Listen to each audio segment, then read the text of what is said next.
Bom dia, igreja. Eu peço que a igreja possa estar abrindo no livro de Provérbios.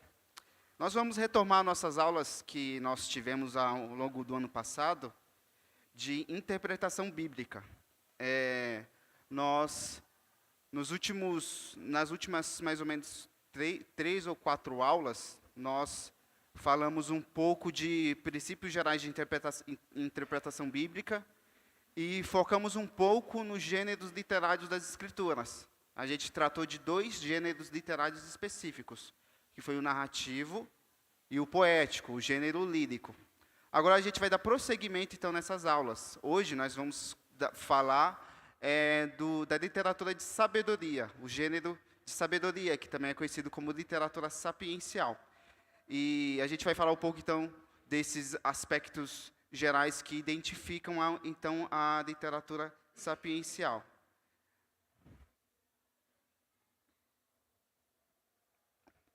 Para que a gente possa fazer uma breve recapitulação, como já se passaram há alguns meses da última aula. Pode voltar no segundo slide, por favor? Se a gente recapitular, a nossa primeira aula foi basicamente sobre os princípios gerais que norteiam a interpretação bíblica.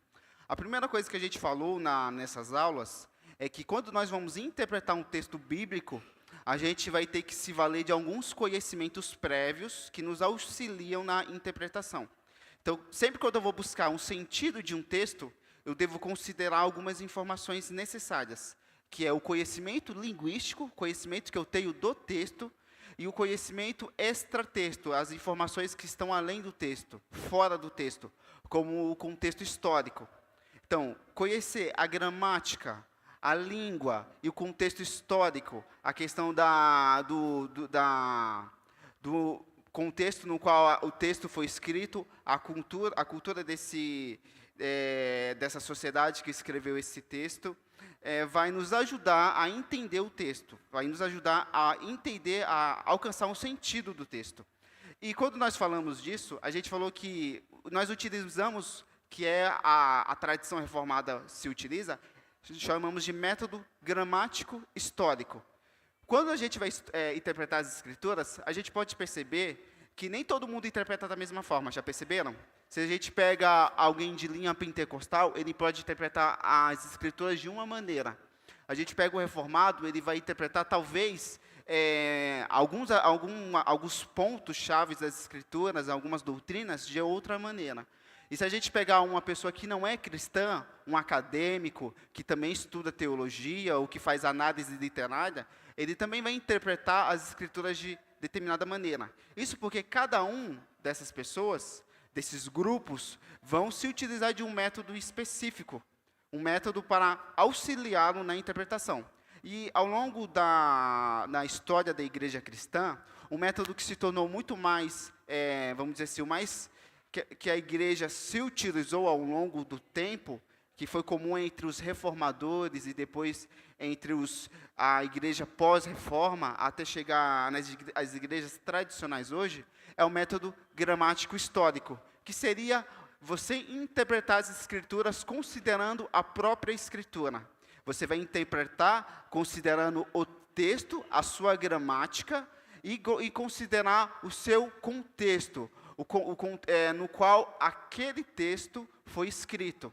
Isso é um método gramático histórico. Por isso que sempre quando a gente vai fazer, podem perceber também, nos sermões de domingo, assim, à noite, o pastor, geralmente, antes dele expor o texto, ele vai dar uma introdução geral daquela carta, daquele livro, ele vai dar uma introdução das informações históricas, justamente porque esse é um método que nós utilizamos para interpretar o texto. Mas este não é o único método.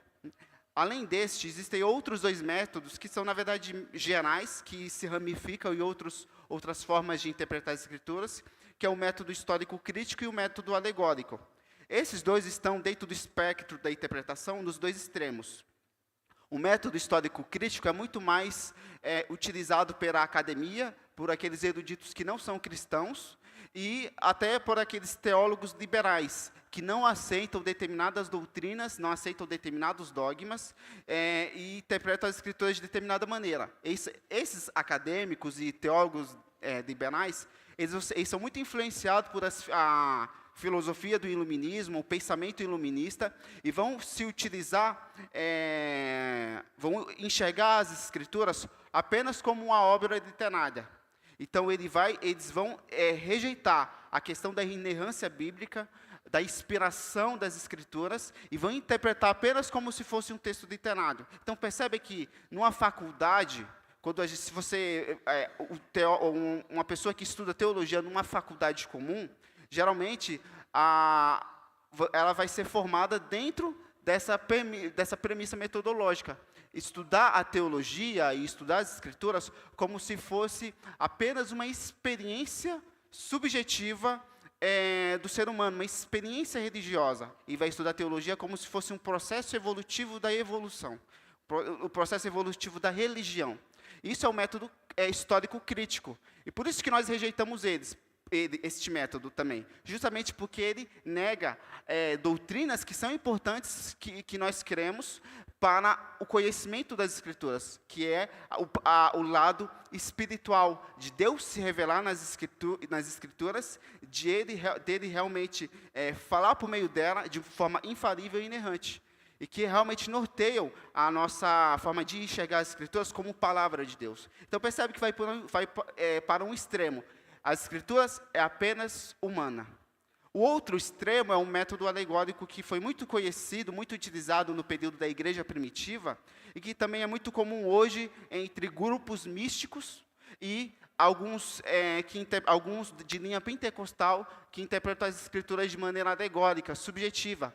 Esses não consideram o contexto histórico e, às vezes, não consideram a gramática, os aspectos linguísticos do texto. Eles vão pegar as Escrituras e vão interpretar e vão entender como é palavra de Deus.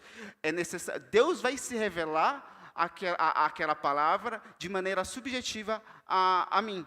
Então, eles vão encontrar significados ocultos no texto, vão buscar alegorias, símbolos no texto, sem considerar os aspectos linguísticos e históricos. Este é o outro extremo. É quando entende que a Bíblia é palavra de Deus e ela vai se revelar a mim, só um minutinho, porém, nega totalmente um aspecto humano, não considerando os elementos históricos e a questão dos elementos linguísticos.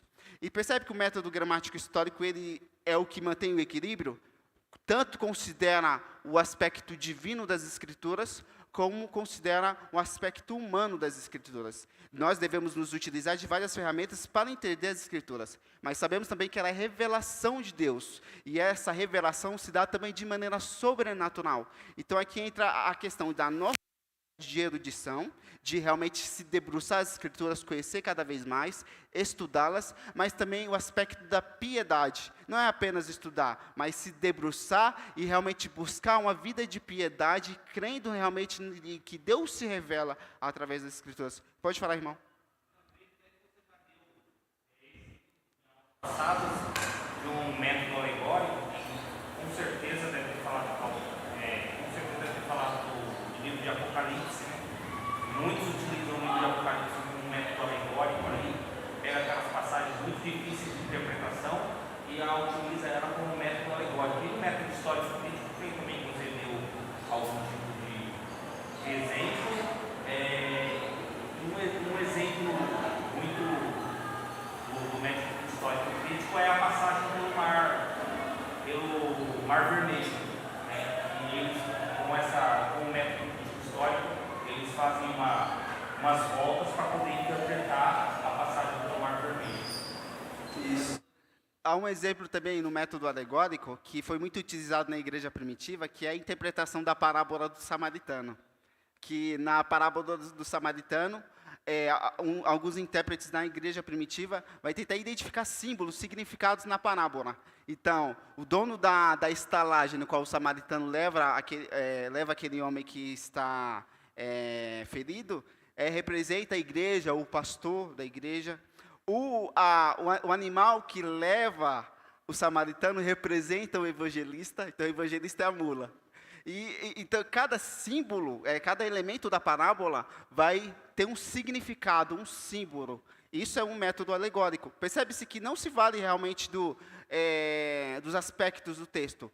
Lê a parábola como uma parábola, mas lê a parábola de uma maneira muito mais espiritual, subjetiva, sem considerar o gênero literário daquele texto específico que é ser uma parábola.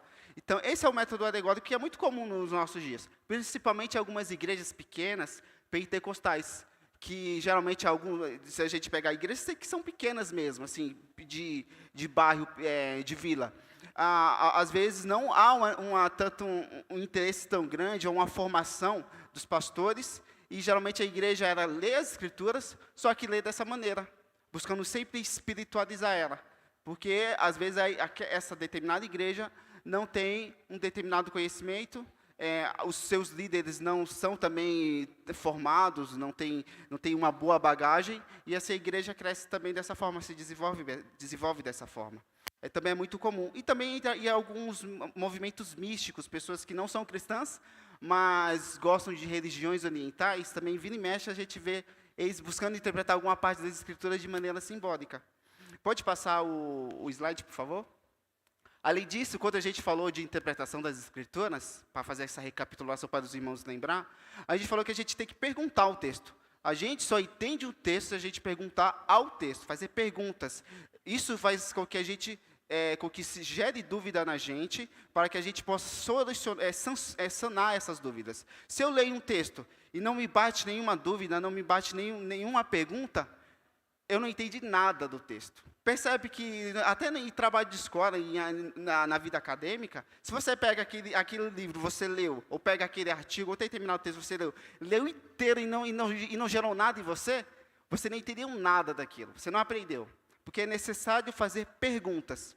E as perguntas que norteiam a interpretação bíblica, basicamente, são 3 perguntas que vão se ramificar em outras perguntas, que é, o que o texto diz, o que o texto quer dizer e qual a aplicação do texto hoje. O que um texto diz é quando nós estamos diante do texto, lemos o texto e o autor pega, por exemplo, a palavra do bom samaritano. O texto diz a história de um samaritano que, ao cruzar o caminho, encontra um homem ferido e socorre. Contra outros que estavam passando, o sacerdote e o levita, passa adiante e não socorre o homem.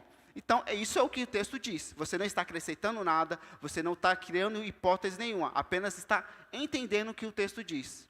Então, você está considerando o texto propriamente dito. Depois disso, o que o texto quer dizer? Aí é a parte da interpretação.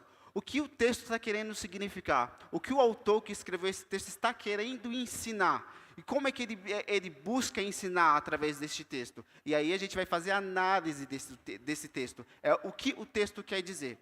E, por último, é a aplicação. Depois que eu entendi o texto, eu entendi o que o autor quer ensinar com este texto, ao escrever isto aos leitores, aos seus, aquelas pessoas que estão se direcionando, o que isso se aplica na minha vida? Sabemos que as escrituras foram escritas em um tempo muito distante do nosso. Então, estamos num contexto totalmente diferente, numa sociedade totalmente diferente. Então, devemos saber aplicar aquele ensino que é dado àqueles primeiros ouvintes, àqueles primeiros receptores da mensagem, e aplicar a nós no contexto de hoje. Então, essa é a parte de realmente trazemos para a nossa vida, aprendemos o que o texto quis dizer, qual é o seu ensino, e como esse ensino aplica nas nossas vidas para conduzir as nossas vidas. E quando a gente vai tentar responder essas 3 perguntas, e aí percebe que eu coloquei passo 1, passo 2, passo 3, justamente porque você não pode ir direto para a aplicação, ou você não já pode ir direto para o autor está querendo ensinar isso. Primeiro você precisa entender o texto. Existe uma sequência lógica para isso. Para que você aplique este texto na sua vida, entenda este ensino, você precisa interpretar e entender o sentido dele.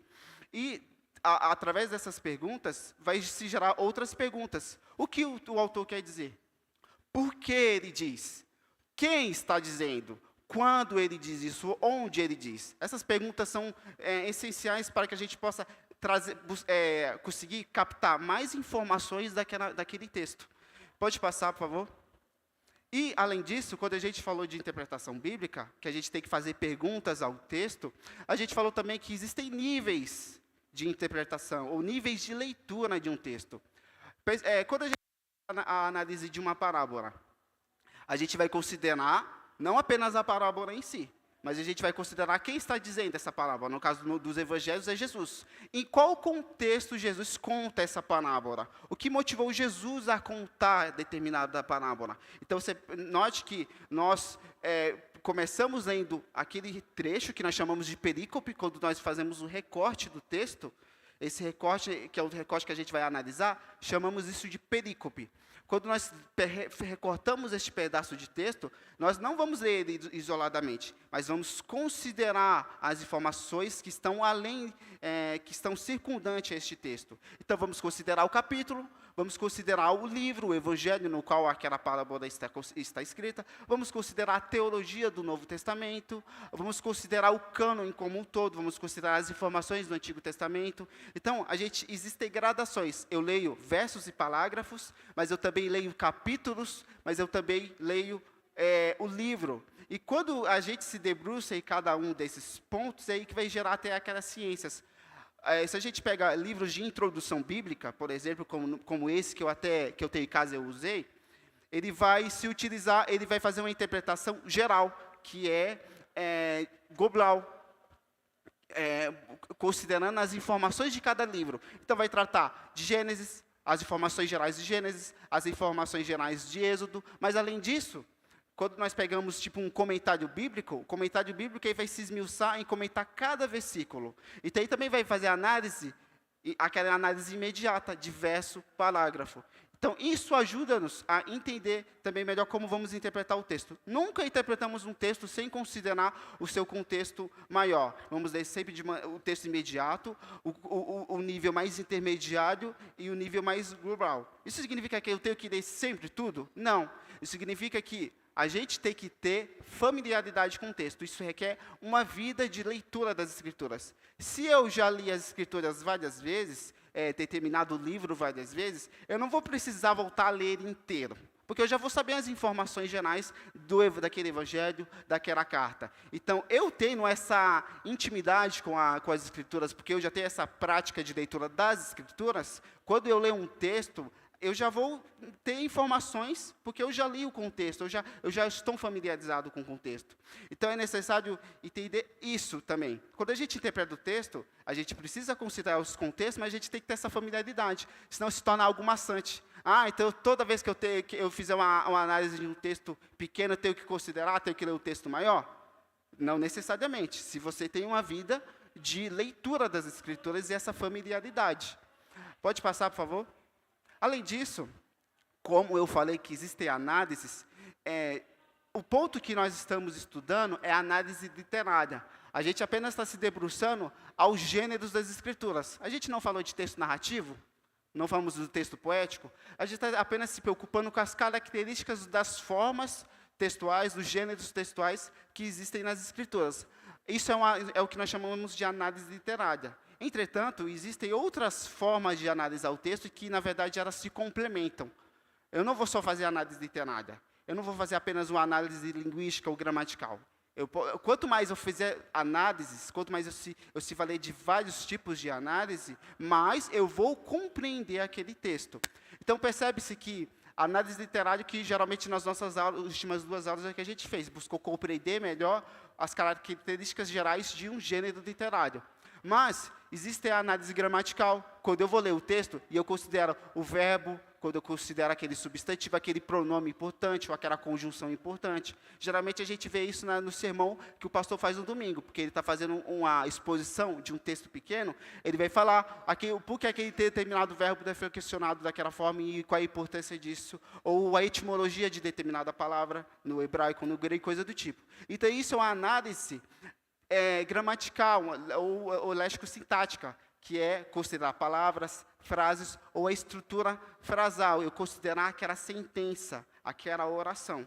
Mas, além disso, quando eu analiso dessa forma, também tem a análise que é histórico-cultural, que é quando nós vamos nos valer dos conhecimentos históricos. Eu vou conhecer a história do Antigo Testamento, eu vou conhecer o período da monarquia dividida de Israel, no período do reinado de Davi. Então, eu considerar o contexto histórico, eu estudar a parte histórica, também me ajuda a interpretar esse texto, e é a análise histórico-cultural. E, além disso, tem a análise do discurso e a análise teológica.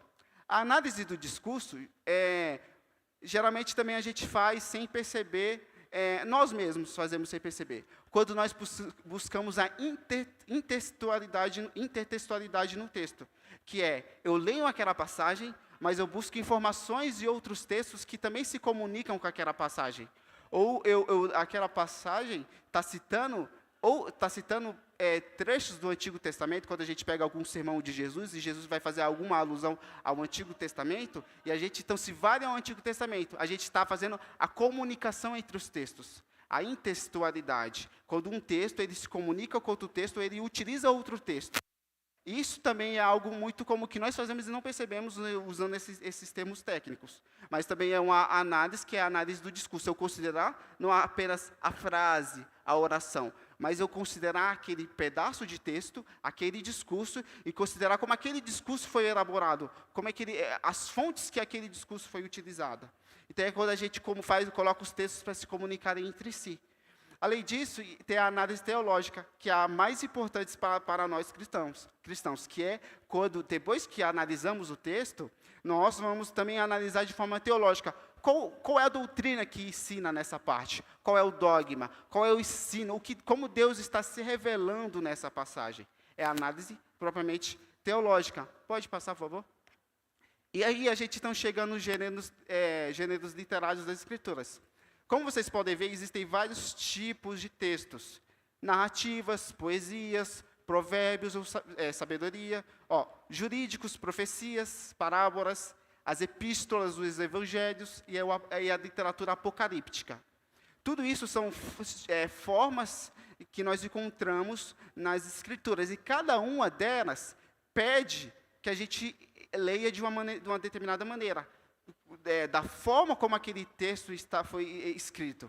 Então, quando nós lemos a narrativa, lembra que a gente falou que a gente não vai ler uma narrativa como se fosse uma poesia. A poesia, você não vai buscar entender aqueles elementos, quem é o personagem, quem é o narrador, qual é o ambiente, o espaço. Não, porque a poesia é o eu lírico vai estar expressando os seus sentimentos. É uma fruição interior do eu lírico. Então, a gente vai considerar as figuras de linguagem, a estrutura formal do poema, no caso do poema ocidental. Mas isso também no poema hebraico, na poesia hebraica, a gente vai considerar, então, a forma daquele texto e as suas figuras de linguagem, as inúmeras imagens. E já no texto narrativo, como a gente viu na última aula, a gente vai considerar quem é um personagem que está falando, qual é os personagens importantes da história, na história de José, que a gente fez a interpretação na aula. Quem era o personagem? José, mas quem era um antagonista? A esposa de Potifar. A gente vai considerando o ambiente, o enredo, as cenas. Isso faz parte do gênero narrativo. Então, é necessário a gente ter este conhecimento, porque as Escrituras a gente não vai pegar e vai ler ela de uma maneira toda igual. Eu não vou pegar Provérbios e ler como se fosse o Evangelho.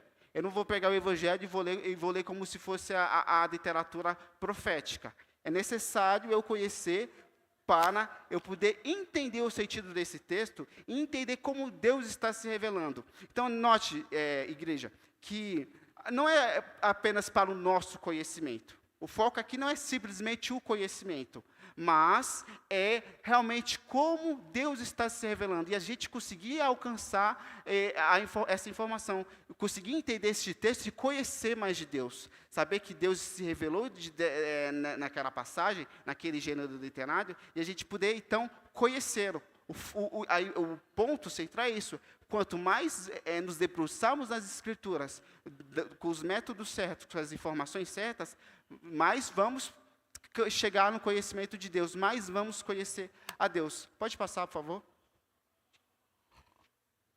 E assim a gente então entra para a nossa aula de hoje, que é a literatura sapiencial. A literatura sapiencial São basicamente 3 livros. Sapiencial é o mesmo que sabedoria, conhecimento. O termo latim para sapientia, conhecimento. Então, literatura sapiencial é a literatura de sabedoria. A literatura de sabedoria, ela está dentro de um campo maior que a literatura lírica, poética. Toda a literatura de sabedoria, ela vai se utilizar também de formas do texto hebraico poético. Então, dentro daquilo que nós entendemos como literatura poética, como os salmos, por exemplo, tem também um nicho mais pequeno, que é a literatura de sabedoria. E a literatura de sabedoria são basicamente 3, que é Jó, como o pastor está dando as aulas em Jó, Eclesiastes e Provérbios. Cada um desses 3 fazem parte da literatura de sabedoria. E o que é interessante é que, mas esses não são os únicos. A gente pode pegar alguns salmos também, que são salmos de sabedoria. Sabe aqueles salmos que enfatizam os ímpios, como os ímpios sempre se dão bem, e às vezes o salmista fica clamando a Deus para que os ímpios sejam julgados? Essa reflexão sobre esse contraste que o salmista faz entre a conduta do ímpio e a conduta do justo, e como os ímpios às vezes se dá bem, entra no campo da literatura de sabedoria, porque é uma reflexão do seu contexto, uma reflexão dos problemas humanos imediatos e buscando compreender esses problemas humanos. E isso também a gente vai encontrar, e alguns que se debruçam no estudo dessa literatura, vão incluir também o Cântico dos Cânticos.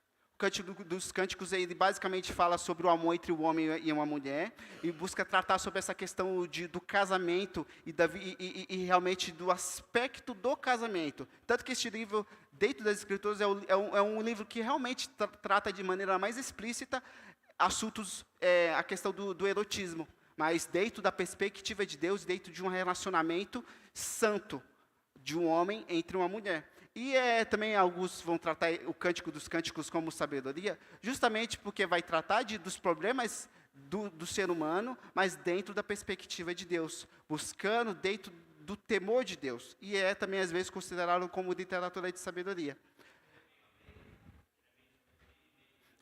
Poderíamos dizer que ele é um híbrido. Ele é tanto um texto poético, como também pode ser que ele pode identificá-lo como sabedoria. Pode passar, por favor. E quando a gente fala de literatura de sabedoria, a gente tem que entender, então, o que é, de fato, literatura de sabedoria. A literatura de sabedoria é aquela literatura que vai buscar fazer reflexões das questões humanas, reflexões dos problemas humanos. Jó, qual é o que a gente vê? Qual é a problemática no livro de Jó, conforme as aulas do pastor? Não é, a pergunta que se tem em Jó não é por que o justo sofre? Por que o justo sofre? Se dentro do princípio da retribuição, o mal só veio sobre o ímpio, o mal só veio sobre o pecador. Por que o justo então está sofrendo? Então, ele pecou. E coloca até na problemática do livro de Jó, vai colocar até em jogo a fidelidade de Deus e o caráter de Deus. Se dentro do princípio da retribuição, que é muito comum na literatura de sabedoria, de que você colhe aquilo que você planta, né? O que você faz, você paga. Se dentro desse princípio, Deus só condena, ou só castiga o que é o pecador, o perverso, o ímpio, por que na problemática do livro de Jó, o justo sofre? Se o homem de fato é justo e ele está sofrendo, então coloca em jogo o caráter de Deus, porque ele está condenando quem não deveria. Ou, às vezes, ou como é que a gente vê no livro de Jó, como nas aulas do pastor Tiago, essa retribuição não vai se aplicar a todos os casos. Não existe que é a questão da própria soberania de Deus e mais desse aspecto de a sabedoria em si, o que é falado sobre o princípio da retribuição, é apenas para verdades gerais, de que, de fato, se você fizer alguma coisa, você vai colher aquilo. Mas não significa precisamente de que é todo mundo. Então, a literatura de sabedoria vai buscar refletir e pensar muito sobre esses problemas, sobre o mal, sobre o sofrimento do justo, sobre a conduta do perverso, e a maneira como a literatura esse gênero vai buscar refletir é de duas maneiras, que é o que está no slide, que é a reflexiva e a proverbial. E aqui a gente entra para a questão do texto propriamente dito. Se a gente pega os textos de sabedoria, que é Eclesiastes, Jó e Provérbios, eles não têm a mesma forma. Provérbios são um monte de máximas, né? Você lê um verso é uma coisa, o segundo verso já é outra coisa. E assim vai indo, no final das contas, você não consegue fazer a interpretação, porque cada coisa diz uma coisa, né? Cada verso está dizendo uma coisa diferente. São máximas. Mas quando a gente pega Eclesiastes e Jó, a gente já vai ver uma forma diferente. Jó, a gente não gastou um monte de aula na parte do texto narrativo, que é os primeiros dois capítulos, um texto narrativo, contextualizando o problema de Jó. Mas a partir do capítulo 3 do livro de Jó, a gente vai ver uma série de discursos de Jó e os seus amigos. E esses discursos estão de maneira poética, estão em versos poéticos dentro da forma hebraica. Então, aqui no livro de Jó, a gente vê narrativa e poesia. Já em Eclesiastes, a gente vê um discurso, um monólogo. O autor ele vai refletir sobre as questões humanas, tudo é vaidade. Se tudo é vaidade, no final das contas, na conclusão final, que então se sujeite a Deus, teme a Deus, porque no final tudo é vaidade. Essa vida aqui, viver ela de maneira sem temer a Deus é meio que uma tolice, dentro do contexto de Eclesiastes. A gente está vendo um monólogo, um discurso do começo ao fim, no qual o autor vai ficar refletindo sobre a vida. Então, esses textos, você percebe que eles têm formas diferentes. E é o que nós colocamos na categoria de reflexiva e proverbial. Proverbial é aqueles textos que são as máximas, como em Provérbios. E a literatura de sabedoria reflexiva é justamente aqueles textos com discursos longos, como Jó e como Eclesiastes, que vai fazer aquela reflexão, aquele monólogo sobre essas questões da vida. Pode passar, por favor? Nossa, já vou acabar com o microfone já. A sabedoria prática, em qualquer cultura, assume a forma, primeiramente, de ditos proverbiais que expressam, em termos incisivos, os eventos regulares observados na natureza, ou na conduta humana. Gato escaldado tem medo de água fria. Esse é um provérbio popular nosso.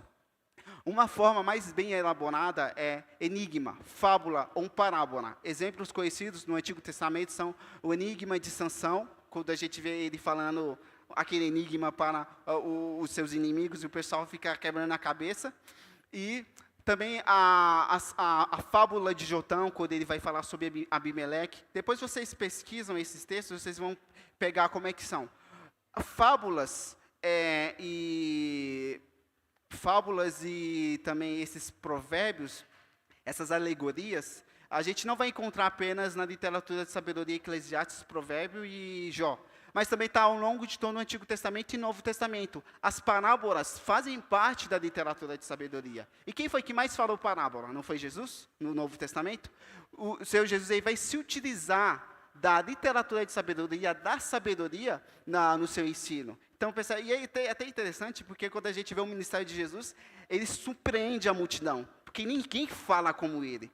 E os autores, os apóstolos, principalmente o apóstolo Paulo, vai muitas vezes se referir a Jesus Cristo como a sabedoria de Deus.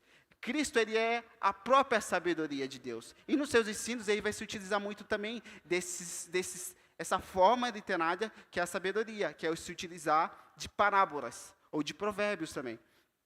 E isso a gente também encontra no Antigo Testamento, como lá em Sansão, lá em Jotão está no Juízes 9. Eu peço que alguém abra e leia, só para que a gente possa ter uma ideia do que a gente está falando. Juízes 9, do 7 ao 15.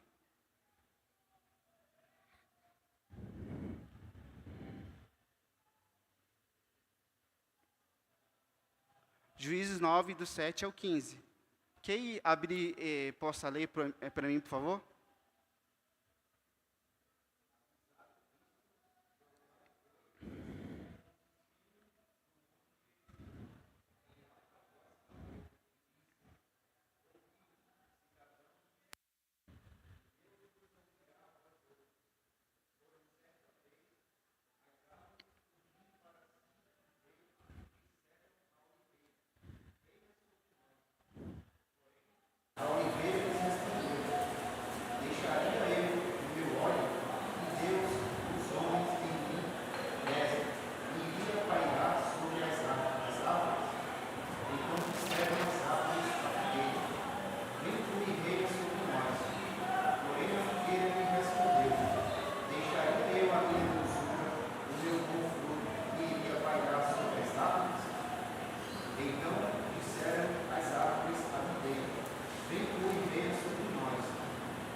como nós podemos ver neste texto, é uma fábula que Jotão está fazendo. Jotão, ele é se eu não me engano, da tribo de Siquém, no contexto dos juízes. O povo de Siquém vai chamar Abimeleque para ser o seu rei. Abimeleque, que era um ímpio, vamos dizer assim, um cara que não estava seguindo as leis de Deus. E Jotão, então, vai fazer essa fábula ao povo, que as árvores chamaram a oliveira para ser o seu rei. Ela não quis. Chamou a videira para ser o seu rei. Ela não quis. Mas, por último, chamou, então, o espinheiro para que fosse o seu rei. E o espinheiro, então, disse, então, venha se achegar na minha sombra. O espinho que ia acabar prejudicando as árvores. E, da mesma forma, através dessa fábula, utilizando de elementos da criação, o Jotão está mostrando como o povo de Siquém está fazendo. Está chamando um cara que é pior que eles para reinar sobre eles. E essa fábula faz parte da categoria de sabedoria. E percebe que esses textos, eles não estão restritos apenas às escrituras, mas é algo que é muito comum dentro da antiguidade, que aqui, dentro da história, que é o que nós chamamos de antiguidade, Antigo Oriente. Tem a antiguidade clássica, que na escola a gente estuda a história da Grécia e de Roma, e antes disso tem a história da Mesopotâmia, a história do Antigo Oriente. Isso era muito comum dentro dessa região, essa literatura de sabedoria. Como até mesmo alguém já ouviu falar, acho que na escola, as Fábulas de Esopo. Eu comprei um tempo atrás para minha mãe esse livro, As Fábulas de Esopo. E tem um monte de fábulas legais, com ensinos morais no finalzinho das fábulas. E era muito comum, fábulas no Antigo Oriente, também naquela região do Mediterrâneo, daquele período, até chegar no período da Grécia e de Roma, como no caso das Fábulas de Esopo, que é, se eu não me engano, grego. E é muito comum. E quando a gente fala dessa literatura, a gente tem que entender esse campo maior, que é uma literatura comum no período do Antigo Oriente. Pode passar, por favor? Esse a gente já viu, pode passar?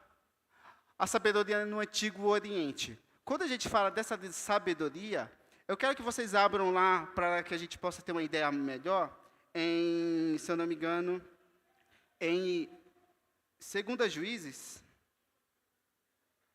Abram em 2 Juízes.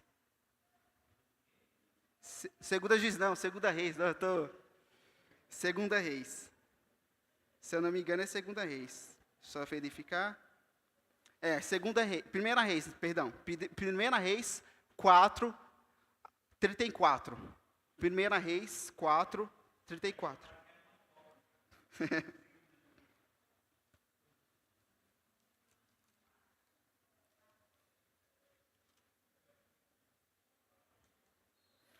Lá em 1 Reis 4, 34, até um pouco antes, quando a gente pega, a partir do verso 29, a gente vai ler o seguinte a respeito do rei Salomão. Deu também Deus a Salomão sabedoria, grandíssimo entendimento e larga inteligência, como a areia que está na praia do mar. Era a sabedoria de Salomão maior do que a de todos os do Oriente, e do que toda a sabedoria dos egípcios. Era mais sábia do que todos os homens, mais sábio do que Etã, Ezaraíta, e do que Emã, Calcol e Darda, filhos de Maol. E correu a sua fama por todas as nações em redor. Compôs 3.000 provérbios, e foram os seus cânticos 1.005. Discorreu sobre todas as plantas, desde o cedro que está no Líbano, até o isopo que brota do muro. Também falou dos animais e das aves, dos répteis e dos peixes. De todos os povos viajei-te a ouvir a sabedoria de Salomão, e também enviados de todos os reis da terra que tinham ouvido a sua sabedoria. Percebe que aqui, quando a gente vê o relato de Salomão, Deus dando a sabedoria a Salomão, 2 coisas é interessante no texto. A primeira é que ele se torna o maior entre os sábios do Oriente. Entre todos aqueles povos, eles se tornam maior, eles se tornam mais sábio. Isso pressupõe a existência de sábios no Oriente. Algo que era comum no Egito, que era comum nas outras regiões da Arábia e da região de Canaã. E também é interessante que quando a gente vê Salomão se tornar o homem mais sábio, essa sabedoria dele também é identificada até pela sua capacidade intelectual. Ele escreveu mais de 3.000 provérbios, e também se debruçou no conhecimento das plantas, dos animais, o conhecimento da criação. E aqui entra num ponto importante da sabedoria. A sabedoria em si, como a gente vai ler em Provérbios, a gente vai entrar em Provérbios, é esta percepção dentro da perspectiva de Deus da criação. Então, seria uma percepção correta da graça comum. O sábio não é aquele que vai ter uma revelação direta de Deus. O sábio é aquele que, olhando para a criação, consegue ver as maravilhas de Deus.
Exatamente. E esse também é um ponto que eu ia tratar. A gente vê que a sabedoria vai ser identificada com esse aspecto intelectual. A gente vai ver isso também na vida de Daniel. Daniel, ele é um homem, tanto a questão de devoção, de temor a Deus, mas teve o lado de erudição de Daniel. Esse é um aspecto da sabedoria que é comum a toda a sabedoria do Oriente. Este lado da instrução e da intelectualidade.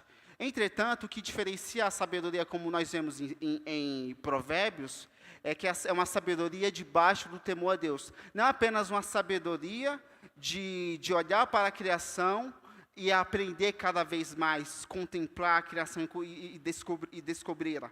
Mas também é mais que isso, é através da vida diária e da criação, olhar as maravilhas de Deus, se submeter a Deus. Tanto que lá em Provérbios, quando a gente pegar o texto-chave de Provérbios, que vai orientar toda a temática, que é a sabedoria em Provérbios, a gente vai ver que o princípio da sabedoria é o temor a Deus. Então, isso é o que vai distinguir Salomão de todos os povos. É justamente dessa sabedoria vir diretamente de Deus e ele ser realmente uma peça fundamental de refletir o próprio Deus, como no contexto dos reis que eram levantados neste período, como serviu para representar a própria autoridade de Deus. Entretanto, a gente vê justamente quando Salomão ele começa a adorar os ídolos, há um declínio moral em Salomão. E, de fato, a gente vê que ele acaba se tornando o tolo que a gente vê em Provérbios. A sabedoria vai estar fundamentada no próprio Deus. A fonte da sabedoria é o próprio Deus. E é o que vai distinguir quando nós lemos Provérbios e quando nós lemos qualquer outro tipo de documento histórico, literário de sabedoria do Antigo Oriente, como o Egito ou da Arábia. Justamente porque a gente vê um texto que é basicamente umas reflexões da vida humana e realmente com algumas reflexões muito boas, entretanto, reflexões sem a revelação de Deus, sem ser orientada pelo próprio Espírito para ser subjugado tudo ao temor a Deus e orientar a nossa conduta dentro da vontade de Deus. E isso é muito contrastante. Eu peguei até, tentei ler, ontem, na verdade, alguns livros de sabedoria do Antigo Oriente, para fazer essa comparação. E tem um livro muito interessante, que eu até achei aqui um trecho dele, porque é muito difícil achar ele na internet, eu peguei uns sites lá meio com as traduções horríveis, só que aqui tem um trecho interessante, que esse aqui é Instruções de Amenemope, que é um sábio do Egito anterior a Salomão. Amenemope diz o seguinte: não percas teu coração perseguindo as riquezas, não disponhas o teu coração sobre aparências. Elas, riquezas, criam para si asas como gansos e voam para os céus. Aqui a sabedoria de Amenemope é um negócio interessante, né? E é muito semelhante a Provérbios, não é muito semelhante? E a gente vê essa semelhança porque faz parte tudo de um contexto maior que é a literatura de sabedoria. Mas quando a gente lê todo o texto de Amenemope, ou de outros sábios do Antigo Oriente, a gente vai ver que vai ter essa falta, que é a inspiração do Espírito Santo, de Deus se revelar por meio daquele conhecimento de sabedoria. Pode passar, por favor? A gente já viu, mas passamos por cima. A gente vai ver que no livro, quando a gente falar de a sabedoria, como eu citei, existem várias fontes que são de sabedoria dentro do contexto dessa literatura. No Egito, a gente tem esse que eu acabei de falar, que é o ensino de Amenemope. Também tem os ensinos de Ptah-hotep e outros ensinos da Síria, do Egito, que você vê que são semelhantes à literatura proverbial. Só que todos eles são de uma baixa qualidade na questão moral. Provérbios é o único livro, e justamente por ser inspiração de Deus, por ser revelação de Deus, que conduz a gente a um temor a Deus, conduz a gente a guiar a nossa vida diária a Deus, ao conhecimento e à obediência à vontade de Deus. Pode passar?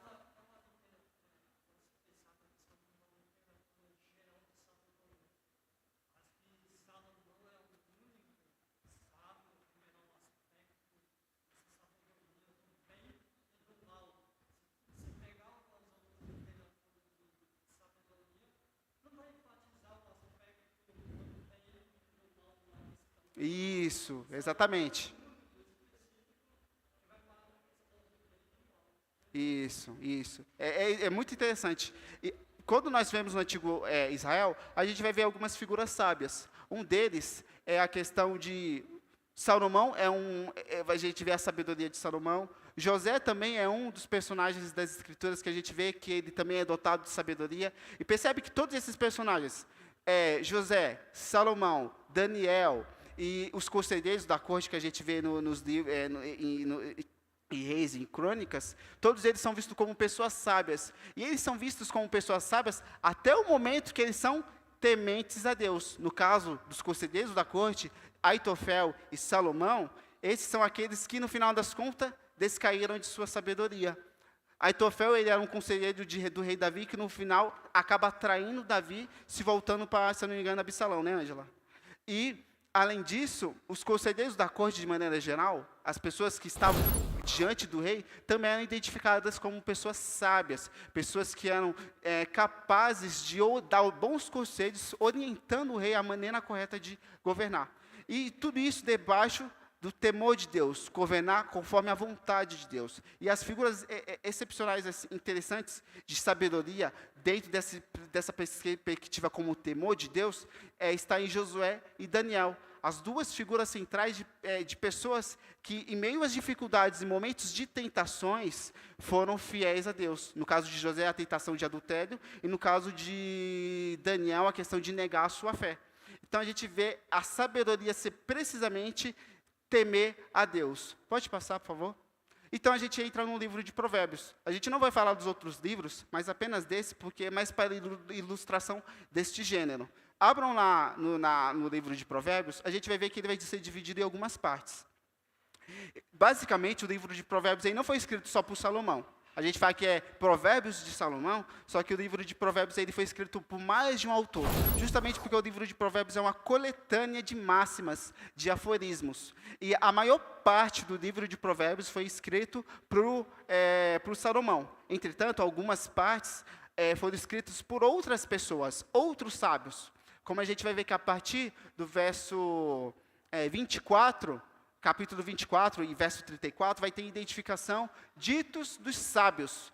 Esses sábios são anônimos, pessoas que também redigiram aqueles aforismos que estão registrados nessa coletânea. E mais para frente a gente vai ver que tem os ditos de Agur e os ditos de Lemuel. Lemuel ele vai estar na parte final, que tem aquele poema bonito sobre a mulher virtuosa.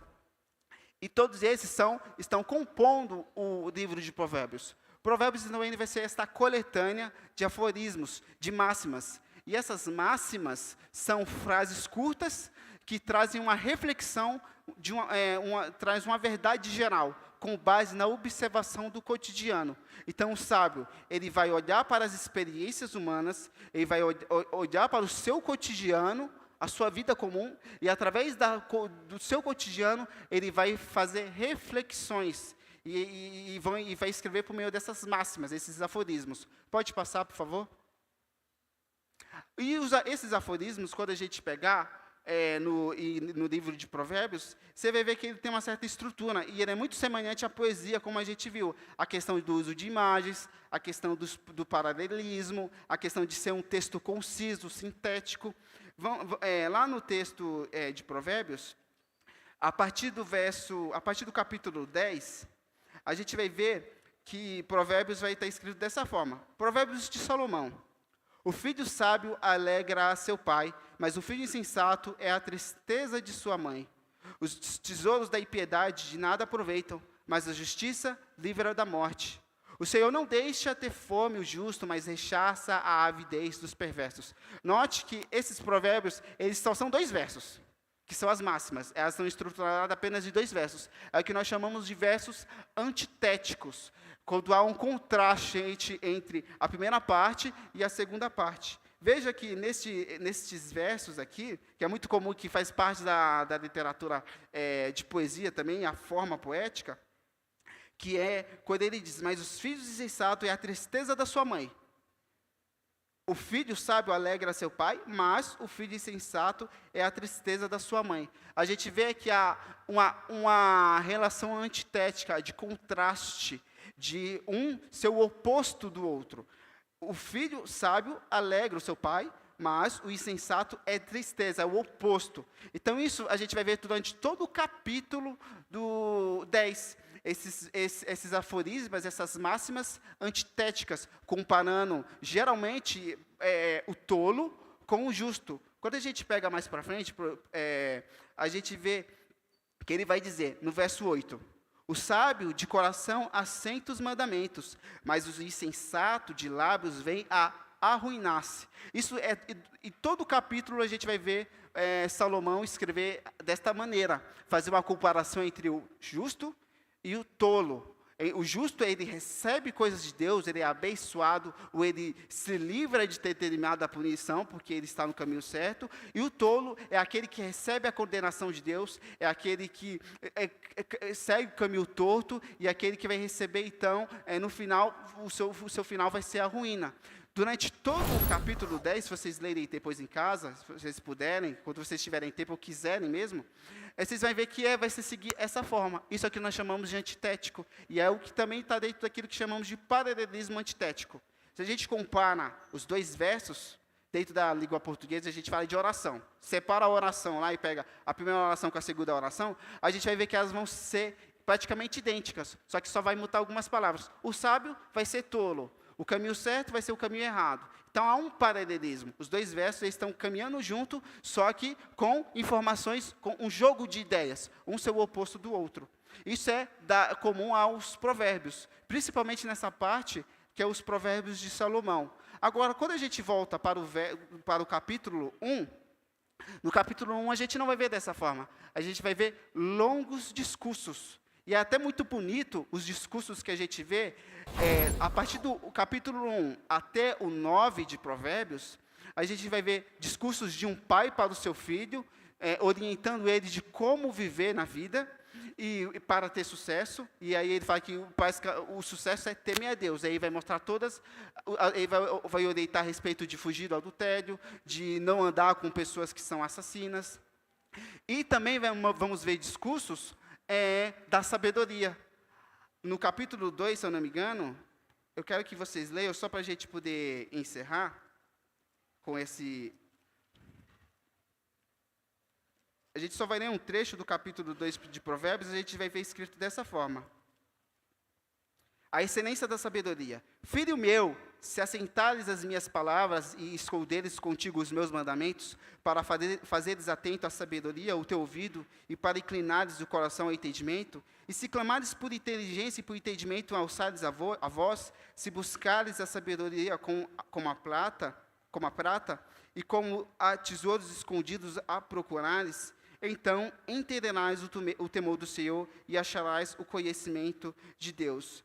E quando a gente ainda volta, um pouco anterior a este capítulo, na metade do capítulo 1, a partir do verso 20, a gente vai ver a própria personificação da sabedoria. Grita na rua a sabedoria, nas praças levanta a voz, do alto dos muros clama, à entrada das portas e na cidade profere as suas palavras. Até quando, honestos, amareis a necessidade, e vós, escarnecedores, desejareis o escárnio, e vós, loucos, aborrecereis o conhecimento?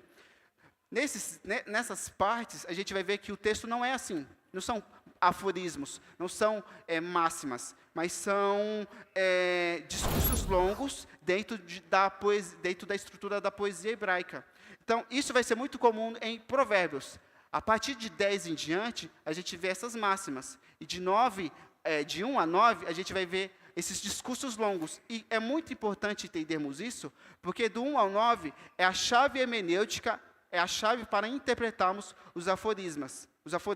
Quando a gente lê a respeito da sabedoria e os discursos do pai ao seu filho, a maneira como eles vão falar, eles vão orientar nós, leitores, a enxergar os aforismos que vêm posterior. Então, é uma chave hermenêutica. Só para a gente encerrar, pode passar, por favor?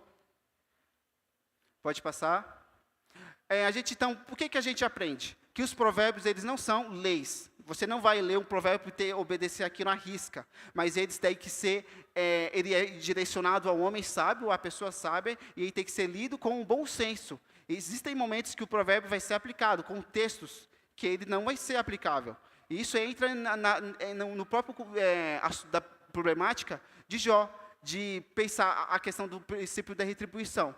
No caso de Jó, não era aplicável. Dentro da sabedoria do Antigo Oriente, que os amigos de Jó entendiam, Jó era pecador. Mas, de fato, Jó não era um pecador. E justamente porque Provérbios ele é uma reflexão da criação, das verdades gerais, debaixo do temor de Deus. Então, serve para nos orientar. São conselhos para fazermos refletir e pensar sobre a nossa conduta, e não como leis. Então, como devemos ler? Eles são memoráveis, são simples e profundos, são atemporais. Eles tanto serviram para aquele povo, como também servem para nós, porque são verdades que dizem respeito a todos os seres humanos, porque são problemas da humanidade, e não de um povo específico. E são observações sobre a experiência humana. Nunca leiamos sem considerar o contexto, os outros provérbios que dizem, dentro do capítulo, dentro do livro de Provérbios. Nunca devemos ler isoladamente e aplicar como se fosse a lei. Devemos ler e buscar entender aquele conselho e qual é o contexto que nós podemos aplicar aquele conselho. E desta forma é o que Deus vai nos conduzir a uma vida de sabedoria. Dentro do temor de Deus. Olha como é que é magnífico. É a gente viver olhando para a criação, olhando para as obras de Deus, mas tementes a Deus, debaixo realmente da crença de Deus, debaixo de que Ele é o soberano e guiar conforme a sua revelação especial. Então é muito interessante justamente por causa disso o Provérbios. Ele literalmente nos conduz a uma vida de sabedoria se nós sabemos aplicarmos. E assim a gente pode então encerrar a nossa aula de hoje. Foi mais um panorama geral dessa literatura de sabedoria. A gente tinha muitas coisas para falar, só que como o nosso tempo é meio curto, a gente não conseguiria falar sobre eles. Mas leiam Provérbios em casa, principalmente do capítulo 1 ao 9. E depois, quando vocês começarem a ler o capítulo 10, vocês vão ver como é que serve de chave hermenêutica.